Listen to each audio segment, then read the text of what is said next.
Puji Tuhan, shalom. Shalom. Shalom. Shalom. Selamat malam Bapak Ibu, saudara-saudariku sekalian, apa kabar semuanya? Dahsyat luar biasa. Saya percaya kita semua diberkati Tuhan, amin. Amin.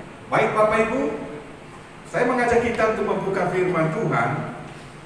Dan kita akan membaca pada malam hari ini di dalam Injil Matius pasal 14 ayat 22 sampai dengan ayatnya yang ke 33. Injil Matius pasal 14 ayat 22 sampai dengan ayatnya yang ke 33.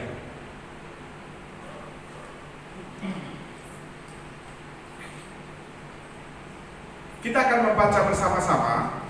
Perikop yang diberikan oleh Lembaga Alkitab Indonesia adalah Yesus berjalan di atas air.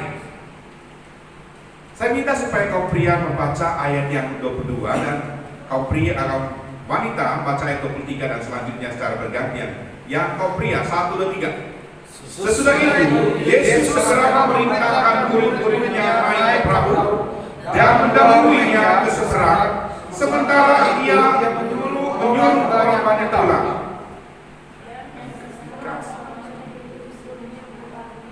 Yesus naik.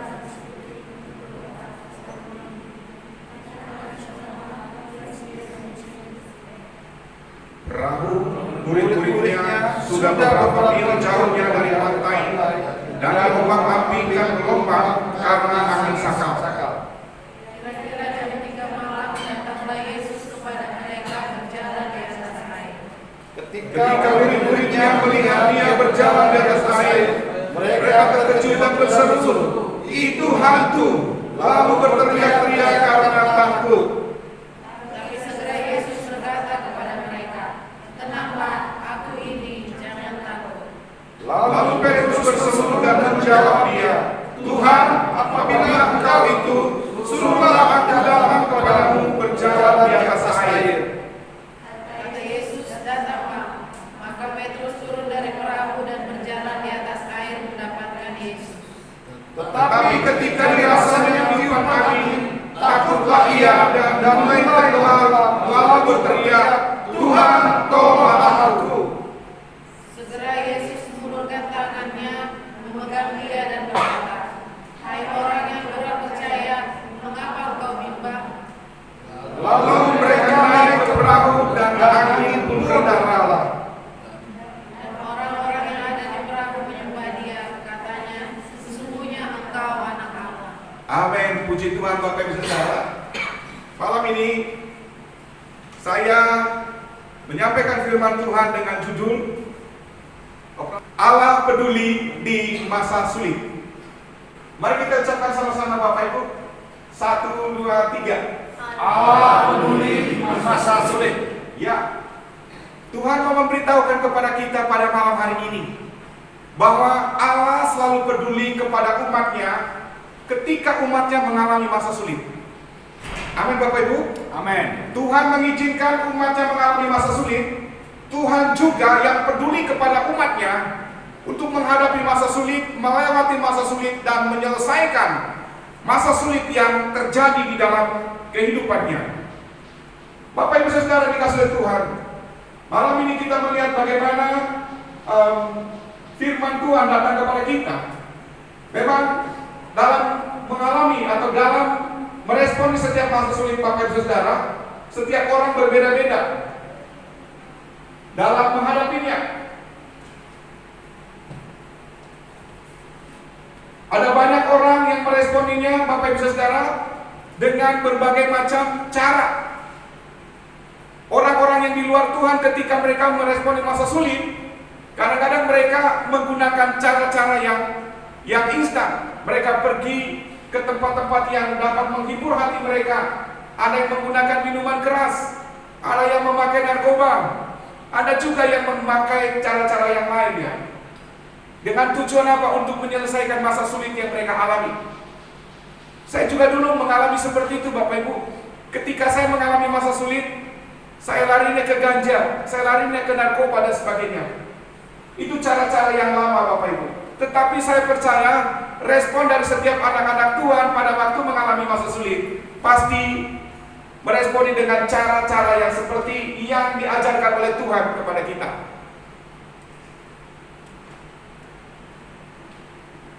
Ya, jadi Bapak Saudara, bagaimana respon Bapak Ibu ketika mengalami masa sulit? Adakah di antara kita yang saat ini sedang mengalami masa sulit? Adakah di antara kita yang baru saja menyelesaikan atau melewati masa sulit? Saya percaya kita semua yang ada dalam ruangan ini tidak ada yang terlepas dari apa yang namanya masa sulit. Ada yang sedang mengalaminya, ada yang sudah melewatinya, dan sebagainya, Bapak Ibu Saudara. Namun, ketika seseorang mengalami masa sulit, seringkali ada orang mengatakan bahwa mereka merasa ditinggalkan oleh Allah. Allah tidak bersama dengan saya. Dia merasa sendirian pada waktu menghadapi masa sulit, Bapak Ibu. Dan itu merupakan masa-masa di mana seseorang sangat-sangat parah di dalam pergumulannya. Ketika dia merasa bahwa Allah tidak bersama dengan dia. Kemudian ada juga yang merasa bahwa saya mengalami masa-masa sulit seperti ini karena Allah marah kepada saya. Mungkin ada hal-hal yang telah dilakukan yang tidak berkenan kepada Tuhan. Kemudian ada juga yang merasa bahwa Allah tidak peduli dengan masa-masa sulit atau pergumulan yang sedang dialami. Karena apa, Bapak Ibu Saudara?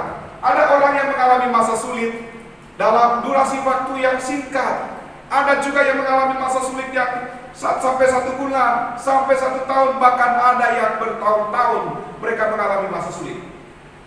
Tetapi Bapak Ibu Saudara yang dikasihi oleh Tuhan, kita harus ingat bahwa Allah sedang melatih iman kita. Sama seperti seorang anak diajar oleh orang tuanya, mulai dari merangkak ya. Siapa di sini yang memiliki anak yang masih bayi? Pak Tommy, puji Tuhan. Selamat buat Pak Tommy dengan Ibu Gloria. Baru beberapa waktu yang lalu mereka dikaruniai oleh seorang putri, oleh Allah seorang putri yang luar biasa. Puji Tuhan. Jadi Bapak Saudara, diajarkan oleh orang tua untuk merangkak. Setelah merangkak sekian lama, kemudian diajarkan untuk berdiri.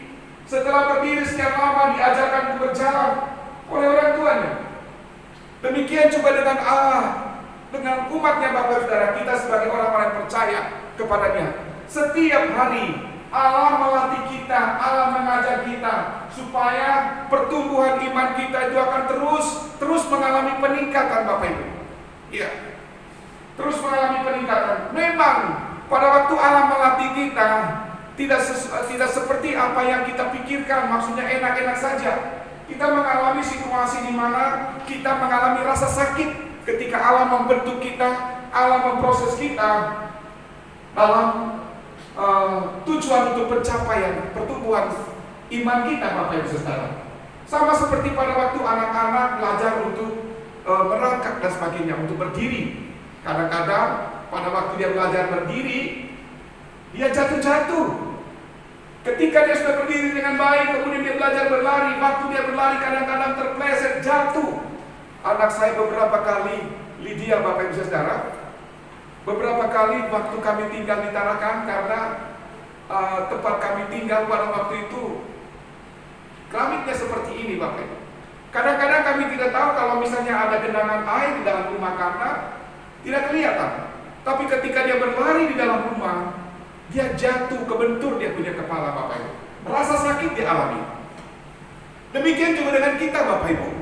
Ketika Allah menuntut kita supaya kita semakin bertumbuh kerohanian kita, supaya iman kita itu semakin bertumbuh ke arah Yesus, kesempurnaan di dalam Yesus, Bapak Ibu Saudara, kita mengalami rasa sakit dengan berbagai macam cara Tuhan.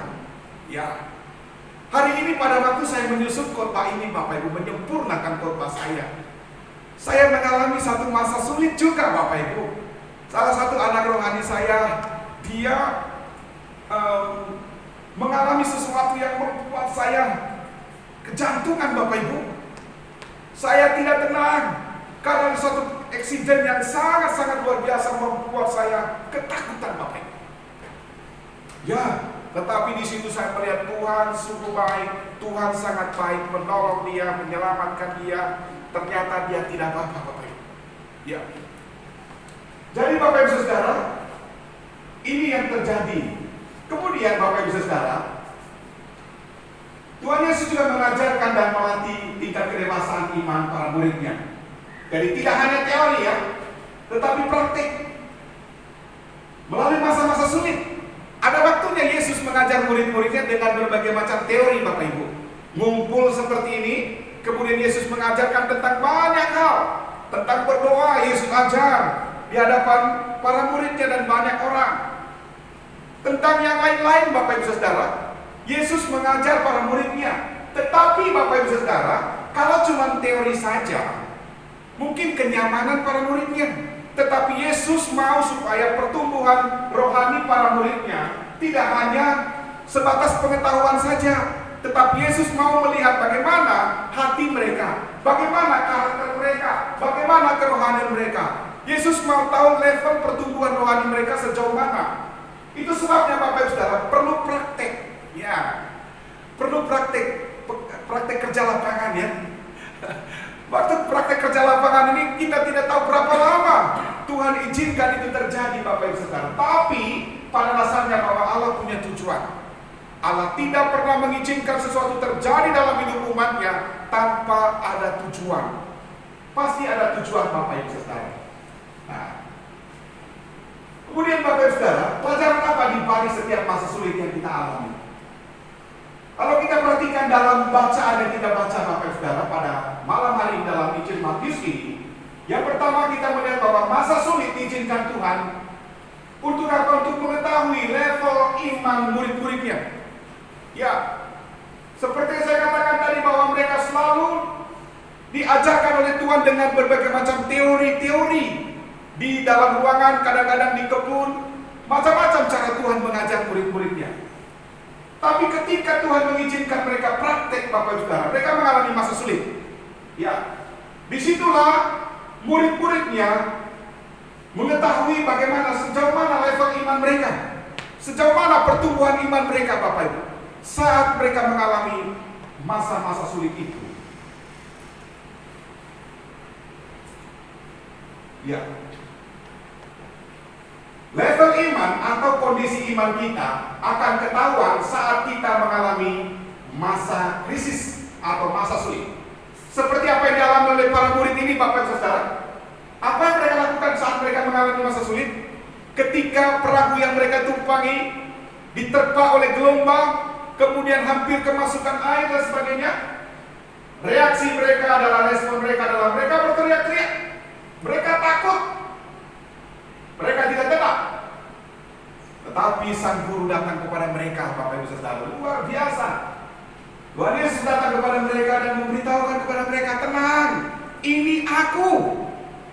Waktu kita berdoa, Tuhan, di mana Engkau Tuhan? Aku lagi ada masalah ini Tuhan. Tuhan tolong, Tuhan di mana? Tuhan tolong, Tuhan tolong, Tuhan. Tuhan bilang, ini aku. Kadang-kadang kita tidak peka mendengar suara Tuhan saat kita berteriak padanya. Tuhan bilang, ini aku, tenang, tenang. Masalahmu sebenarnya itu adalah bagianku juga. Aku yang menyelesaikan masalahmu. Jadi Bapak Ibu Saudara, seandainya kita belajar untuk merenungkan dan menangkap apa sih suara Tuhan pada waktu kita mengalami masa sulit itu, kita bisa menikmati masa sulit yang Tuhan izinkan terjadi. Kemudian Bapak Ibu Saudara, di sini kita melihat bahwa di ayat 26, ketika murid-muridnya melihat dia berjalan di atas air, mereka terkejut dan berseru. Apa katanya Bapak Ibu? Itu hantu. Ya, itu hantu. Lalu berteriak-teriak karena takut. Ya, kadang-kadang Bapak Saudara dalam masa-masa tertentu, hantu dikirain Tuhan. Kadang-kadang Tuhan yang datang dikirain hantu juga. Seperti itu. Macam-macam terjadi. Ayat 27 di sini dikatakan apa? Tetapi segera Yesus berkata kepada mereka, tenang, tenanglah aku ini, jangan takut. Amin Bapak Ibu. Amin. Ketika saya membaca ini Bapak Ibu Saudara, tenanglah aku ini, jangan takut. Wow, luar biasa. Karena apa Bapak Ibu Saudara? Ketika fokus kita kepada masalah yang kita alami, itu yang membuat kita tidak tenang. Itu yang membuat kita gelisah. Tapi ketika kita fokus kepada suara Tuhan, Dia mengatakan, tenang, ini aku. Maka Bapak Ibu Saudara, ketakutan itu bisa disirna. Rasa cemas, rasa gelisah itu akan menjadi sirna ketika kita mendengar suara Tuhan. Itu sebabnya Bapak Ibu Saudara, setiap hari mari kita belajar untuk peka mendengar suara Tuhan. Terutama pada waktu kita mengalami masa-masa sulit. Atau kadang-kadang sebelum masa-masa sulit terjadi, Tuhan terlebih dahulu memberitahukan kepada kita tentang sesuatu hal Bapak Ibu, supaya kita bisa kuat menghadapinya masa-masa sulit seperti itu. Lalu Bapak Ibu Saudara, para murid Tuhan Yesus pada waktu itu panik menghadapi badai. Karena memang Tuhan Yesus tidak ada bersama dengan mereka. Ya. Jadi ini menarik Bapak Ibu. Tuhan Yesus tidak ada bersama dengan mereka. Kalau menurut Rick Warren Bapak Ibu, dia menulis satu buku, satu kalimat diucapkan bahwa penderitaan terbesar yang dialami orang-orang Kristen adalah ketika dia tidak merasakan kehadiran Tuhan. Dia berdoa, kenapa berdoa saya ini kok kering rasanya? Kan sering kali ngomong gitu ya. Kenapa kering ya? Kenapa ibadah kita kering ya? Kenapa waktu saya menyembah Tuhan kering ya? Kenapa waktu saya memuji Tuhan kering ya? Kapan basahnya? Kenapa bisa kering? Bapak Ibu Saudara, inilah satu inspirasi bagi kita apa yang dikatakan oleh Rick Warren ini. Dia mengatakan penderitaan terbesar yang dialami oleh orang-orang Kristen adalah ketika dia tidak merasakan kehadiran Tuhan. Bukan berarti Tuhan tidak datang, bukan berarti Tuhan tidak lagi menyertai kita, tetapi Bapak Ibu Saudara, Tuhan mengizinkan dirinya untuk kita tidak merasakan kehadirannya seperti itu. Itu juga merupakan salah satu bagian daripada praktek dalam ujian iman sebagai anak-anak Tuhan Bapak Ibu, atau orang-orang yang percaya kepada Yesus. Saya seringkali mengalami hal-hal seperti itu Bapak Ibu Saudara. Ketika saya berdoa kepada Tuhan, seolah-olah seperti mental ke plafon, doa itu. Kadang-kadang kita berpikir, Tuhan, kenapa doaku begini ya? Jadi Bapak Ibu Saudara, sekali lagi bukan berarti Tuhan tidak hadir pada waktu kita berdoa. Tapi kadang-kadang ada masa-masa tertentu Tuhan mengizinkan kita tidak merasakan kehadirannya. Pada masa-masa seperti itu, apakah kita tetap mau datang kepada Tuhan sekalipun kita tidak merasakan kehadirannya? Seperti itu. Kemudian yang kedua Bapak Ibu Saudara, masa-masa sulit juga diizinkan oleh Tuhan untuk membentuk iman murid-muridnya pada waktu itu. Mari kita perhatikan Bapak Ibu Saudara. Ya. Di ayat 24 ya, di 28. Lalu Petrus berseru dan menjawab dia, Tuhan, apabila engkau itu, suruhlah aku datang kepadamu berjalan di atas air. Ini merupakan sebuah tantangan yang luar biasa yang dilakukan oleh Petrus Bapak Ibu. Karena pada waktu dia tahu bahwa bukan hantu yang datang tetapi Yesus. Lalu Bapak Ibu Saudara, saya merenungkan mungkin Petrus ini pengen melakukan seperti apa yang dilakukan oleh Yesus. Yesus kan berjalan di atas air pada waktu itu. Lalu dalam perenungan saya, dia berpikir bahwa saya juga harus bisa berjalan di atas air. Tetapi dengan cara apa? Yesus yang melakukannya. Ini hebat Bapak Ibu. Luar biasa iman Petrus ini. Dia mengatakan apa? Suruhlah aku datang kepadamu berjalan di atas air. Saya merenungkan kalau seandainya dia berjalan sendiri, apa yang terjadi pada waktu itu. Tetapi dia berkata kepada Tuhan, Tuhan, kalau engkau itu suruhlah aku datang berjalan di atas air. Lalu apa kata Yesus Bapak Ibu? Welcome. Lalu Yesus mengatakan, hati-hati loh, sombong banget. Yesus tidak mengatakan itu. Wow, silakan Petrus. Petrus, silakan Petrus. Ayo datanglah Petrus, datanglah. Wah, Petrus dengan beraninya Bapak Ibu, karena apa? Sang guru yang ngomong, datanglah Petrus. dia jalan di atas air. Wow, waktu 1 langkah, 2 langkah dia berjalan di atas air. Wow, luar biasa ya. Mungkin dia berpikir, ini imanku ini luar biasa, tidak seperti mereka-mereka yang lain. Mereka-mereka yang lain teriak-teriak di dalam perahu, saya bisa seperti Tuhan Yesus ini. Tetapi Bapak Ibu Saudara, ketika dia banyak berpikir soal seperti itu, tiba-tiba dia melihat ada gelombang besar sedang datang kepada dia, Bapak Ibu Saudara. Nah, apa yang terjadi? Tetapi ketika dirasa dia tiupan angin, apa yang terjadi, Bapak Ibu? Takutlah ia dan mulai tenggelam. Luar biasa. Dia takut, Bapak Ibu Saudara. Luar biasa. Lalu dia berteriak, Tuhan, tolonglah aku. Wow, luar biasa. Saya menonton YouTube beberapa waktu yang lalu.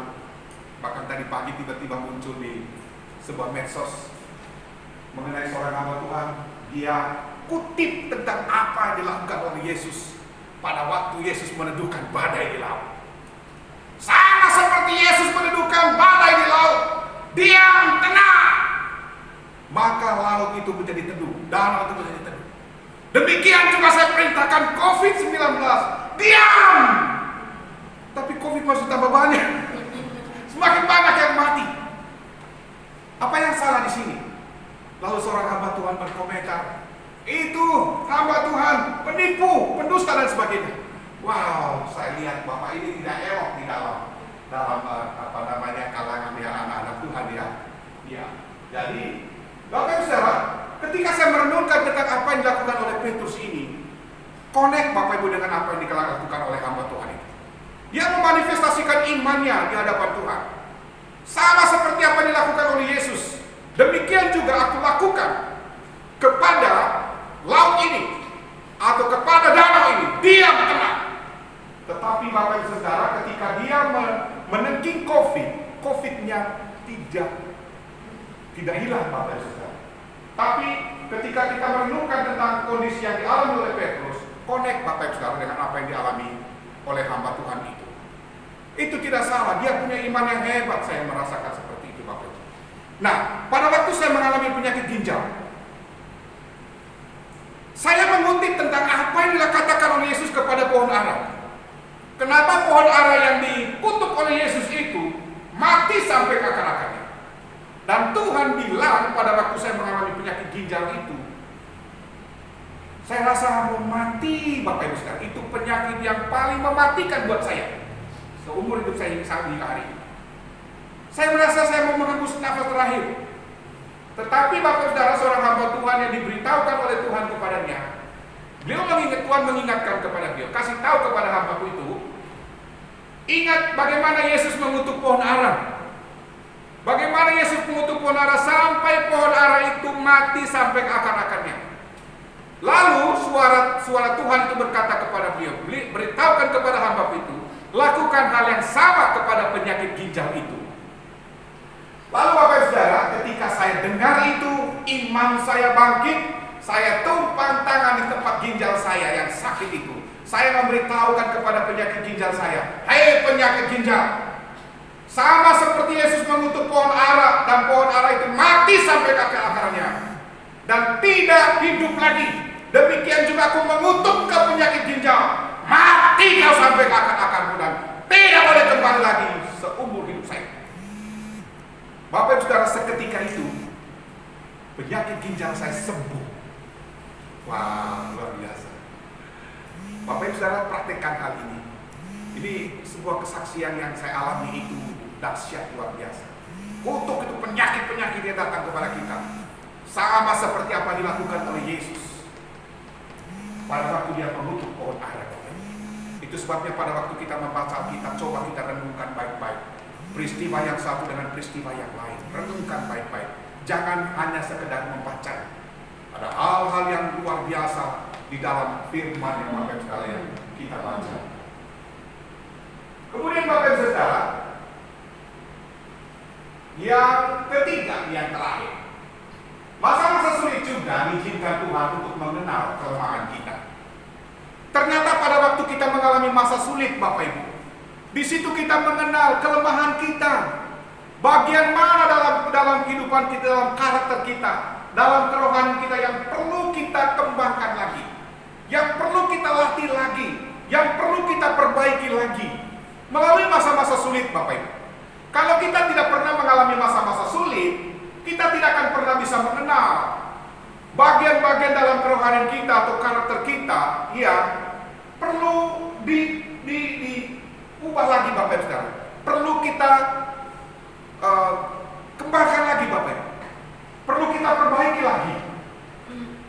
Sama seperti yang dialami oleh para muridnya pada waktu itu, Bapak Ibu. Mari kita perhatikan firman Tuhan ini. Lalu Petrus berseru dan dia menjawab, Tuhan, apabila engkau itu suruhlah aku datang kepadamu berjalan di atas air. Kata Yesus, datanglah, maka Petrus turun dari perahu dan berjalan di atas air mendapatkan Yesus. Tetapi ketika dirasanya tiupan angin, takutlah ia dan mulai tenggelam lalu berteriak, Tuhan, tolonglah aku. Segera Yesus mengulurkan tangannya memegang dia dan berkata, hai orang yang kurang percaya, mengapa engkau bimbang? Di sini kita melihat kelemahan yang dimiliki oleh Petrus, Bapak Ibu, sehingga dia tenggelam. Apa yang membuat Petrus tenggelam? Ketika kita melihat di sini, Bapak Ibu, berarti ini adalah bagian yang harus diperbaiki oleh Petrus. Oh, kenapa dia? Ya, bagian yang harus diperbaiki oleh Petrus. Dia kurang percaya. Kemudian dia suka bimbang. Bapak Ibu Saudara, dua hal ini merupakan hal yang harus diperbaiki. Siapa di sini yang suka bimbang? Siapa di sini yang percayanya kurang? Dia percaya, tapi kurang. Kapan kita bisa tahu bahwa saya kurang percaya? Pada waktu saya mengalami masa sulit, Bapak Ibu. Peristiwa yang saya alami tadi. Di situ saya mengenal, ternyata saya masih kurang tenang dalam menghadapi situasi sulit. Saya lari dari rumah dengan sekuat tenaga, Bapak Ibu Saudara. Tanpa alas kaki saya merasakan ada sesuatu yang menusuk kaki saya dari bawah tanpa alas kaki. Kemudian saya angkat beban yang seharusnya beban itu diangkat 2 orang baru bisa naik, Bapak Ibu. Tetapi karena masa sulit itu, saya mengangkat sendiri bisa, Bapak Ibu. Dalam keadaan saya tidak tenang.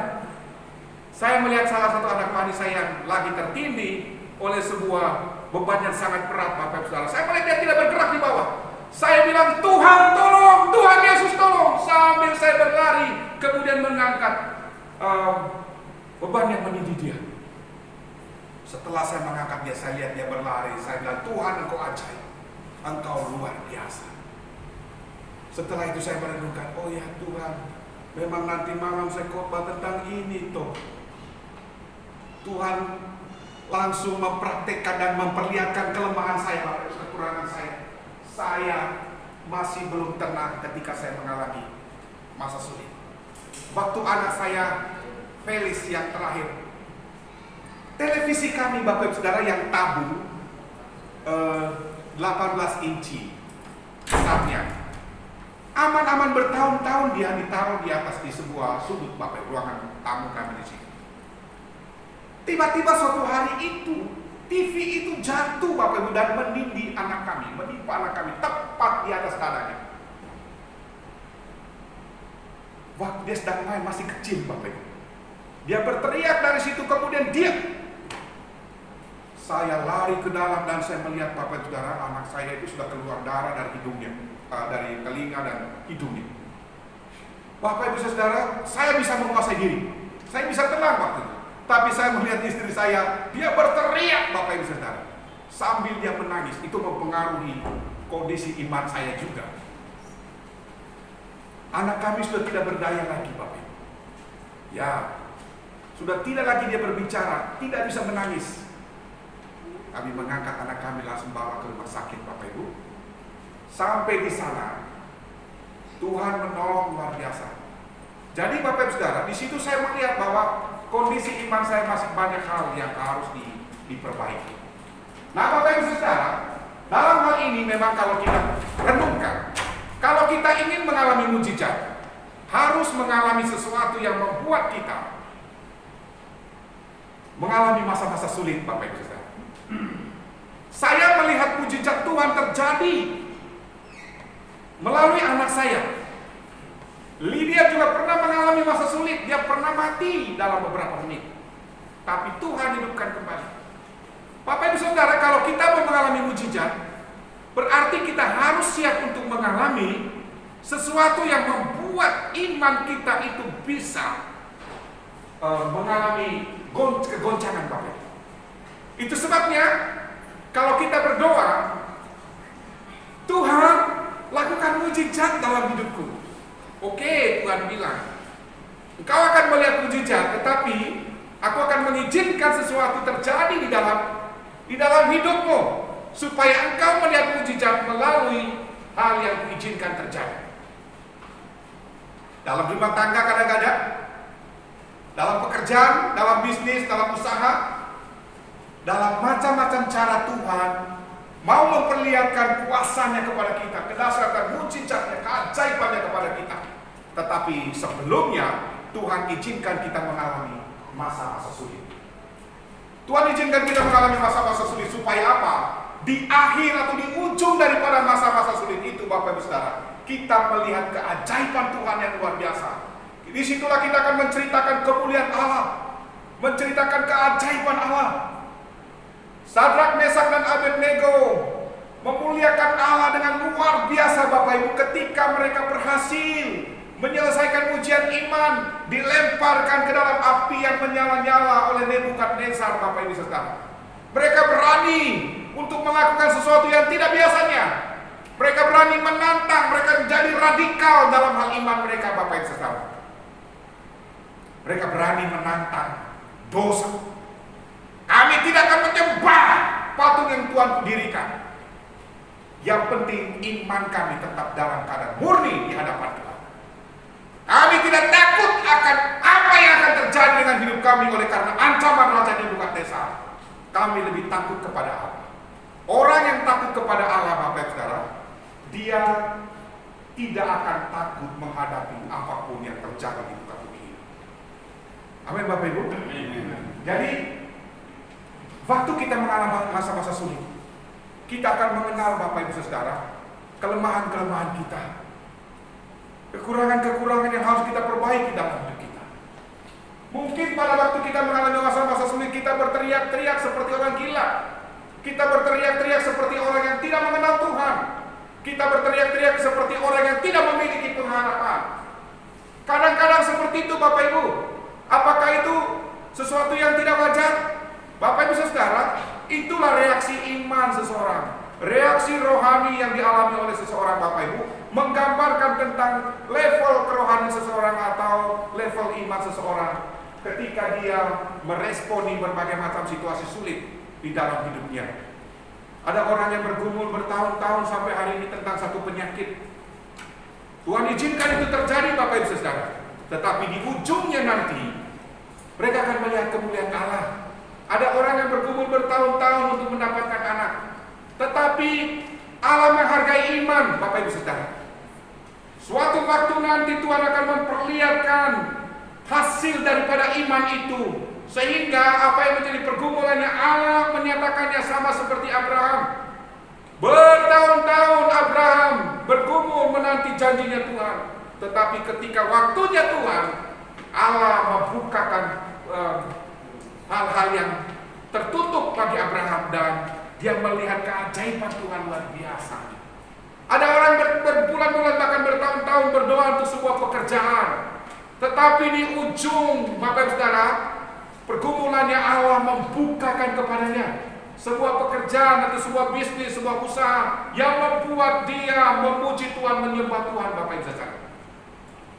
Jadi pergumulan kita, durasinya atau panjang, Bapak Ibu Saudara, berbeda-beda. Ada yang bergumul dalam waktu singkat, ada yang bergumul dalam waktu panjang. Tetapi ingatlah bahwa di ujung daripada pergumulan itu ada kemuliaan Tuhan. Ada pelajaran-pelajaran yang membuat kita terkagum-kagum akan Tuhan, akan kebaikan Tuhan, akan pertolongan Tuhan. Di sanalah kita akan memuji Tuhan, di sanalah kita menyembah Tuhan. Sama seperti di akhir daripada peristiwa ini, semua orang mengatakan sungguh dia ini adalah anak Allah. Nama Yesus ditinggikan Bapak Ibu Saudara melalui masa-masa sulit yang kita alami. Di ujungnya ada kemuliaan Allah. Bagi Bapak Ibu Saudara yang sedang berkumpul saat ini, percayalah kepada Tuhan yang Bapak Ibu sembah. Yesus Kristus sanggup menantimu di ujung pergumulan itu. Tidak pernah sia-sia orang-orang yang berharap kepada Allah. Tuhan bilang, diberkatilah orang-orang yang mengandalkan Tuhan dan yang menaruh harapannya kepada Allah. Bapak Ibu Saudara yang sedang bergumul dalam hal bisnis, dalam hal usaha, dalam hal pekerjaan, dalam hal rumah tangga, dalam hal sakit penyakit, dalam hal keturunan dan sebagainya, percayalah kepada Allah. Percayalah kepada Allah, taruhlah harapanmu kepada Allah. Suatu waktu engkau akan melihat Tuhan melakukan perkara ajaib di dalam kehidupan Bapak Ibu Saudara. Dan disitulah Bapak Ibu memuji Tuhan, menyembah Tuhan. Luar biasa. Ya, luar biasa. Kita kagum akan Tuhan kita. Allah menghargai iman seseorang, penantian seseorang terhadap keajaiban Tuhan, mujizat Tuhan. Allah sangat menghargainya. Ya, Allah sangat menghargainya. Dalam renungan sejenak yang saya kirim melalui video-video, mungkin ada yang tidak menonton Bapak Ibu Saudara. Saya setiap hari mengirim renungan sejenak melalui video. Sekarang masih di kitab Kejadian pasal 19. Ya. Bapak Ibu Saudara, ketika saya merenungkan tentang peristiwa yang dialami oleh Abraham, janji yang terakhir Allah datang kepada Abraham. Tuhan bilang kepada Abraham, engkau akan melahirkan seorang anak dan engkau akan memiliki keturunan seperti bintang di langit. Bapak Ibu Saudara, ternyata iman Abraham itu mulai goyah. Bagaimana kita tahu iman Abraham itu mulai goyah? Karena pergumulan yang sangat panjang Bapak Ibu, penantian yang sangat panjang yang dialami oleh Abraham. Dia tertawa sinis dengan Allah. Sarah juga tertawa sinis dengan Allah, dengan janji Allah. Tapi apakah Allah marah? Allah tidak marah Bapak Ibu. Allah hanya mengatakan, kenapa kau tertawa Sarah? Sarah bilang, enggak Tuhan, aku enggak tertawa kok. Dia pikir Tuhan enggak tahu kalau dia tertawa. Dia tertawa dalam arti, Allah Tuhan sudah berjanji berulang kali, aku sudah dengar firman-Mu, tapi belum juga menjadi kenyataan. Tapi waktu itu Tuhan bilang tahun depan, bukan lagi akan, tapi Tuhan memberitahukan kepada Abraham dan Sarah, tahun depan engkau akan melihat pergumulanmu menjadi harapan, menjadi kenyataan. Engkau akan melihat harapanmu menjadi nyata, impianmu terwujud, Abraham dan Sarah. Dan benar, tahun depan Sarah melahirkan anak yang namanya Ishak. Wow, luar biasa. Demikian juga dengan Bapak Ibu. Saya tahu Bapak Ibu ada yang sedang mengalami pergumulan yang panjang. Saya pun turut berdoa di dalamnya, supaya Bapak Ibu Saudara yang sedang mengalami pergumulan yang panjang diberikan kekuatan oleh Allah. Dan suatu saat, sama seperti Allah melakukan mujizat kepada Abraham, demikian juga Allah akan melakukan hal yang sama kepada Bapak Ibu Saudara sekalian. Kuatkan dan teguhkanlah hati, kuatkan dan teguhkanlah imanmu. Nantikan Tuhan, Dia akan melakukan perkara besar dalam hidup. Keajaiban akan datang kepadamu. Percayalah, Allah menghargai imanmu, Allah menghargai harapanmu di hadapan Tuhan. Mintalah supaya Tuhan berikan kepadamu kekuatan untuk menanti janji itu, untuk melihat harapan itu menjadi kenyataan. Jadi Bapak Ibu Saudara yang dikasihi oleh Tuhan, tetaplah setia kepada Tuhan. Ya, kita belajar untuk percaya, belajar untuk mempercayakan hidup kita kepada Tuhan. Jangan hanya belajar percaya, tapi belajar untuk mempercayakan hidup kita kepada Tuhan. Banyak orang sekedar percaya, tapi kalau kita hanya sekedar percaya kepada Tuhan tanpa mempercayakan hidup kita kepada Tuhan, itulah sebabnya mengapa banyak orang-orang percaya kepada Tuhan terus hidup dalam kekhawatiran, hidup dalam ketakutan, hidup di dalam kecemasan, kebimbangan dan sebagainya. Karena apa Bapak Ibu? Mereka percaya kepada Allah, tetapi mereka tidak mempercayakan hidup mereka kepada Allah. Belajar percaya dan saya tahu bahwa iman kita itu terus mengalami proses pertumbuhan setiap hari melalui berbagai macam cara. Iya. Jadi Bapak Ibu Saudara, demikian renungan firman Tuhan yang boleh saya sampaikan pada malam hari ini. Jadi ingat 3 hal ini, bahwa masa sulit diizinkan oleh Tuhan untuk mengetahui level iman kita. Masa sulit diizinkan oleh Tuhan untuk membentuk iman kita. Dan masa sulit juga diizinkan oleh Tuhan untuk mengenal kelemahan kita, Bapak Ibu Saudara. Ya, kita tahu kelemahan kita, kekurangan kita melalui masa-masa sulit. Dan Tuhan memberitahukan kepada kita supaya kita memperbaiki hal itu. Mari kita terus berharap kepada Tuhan.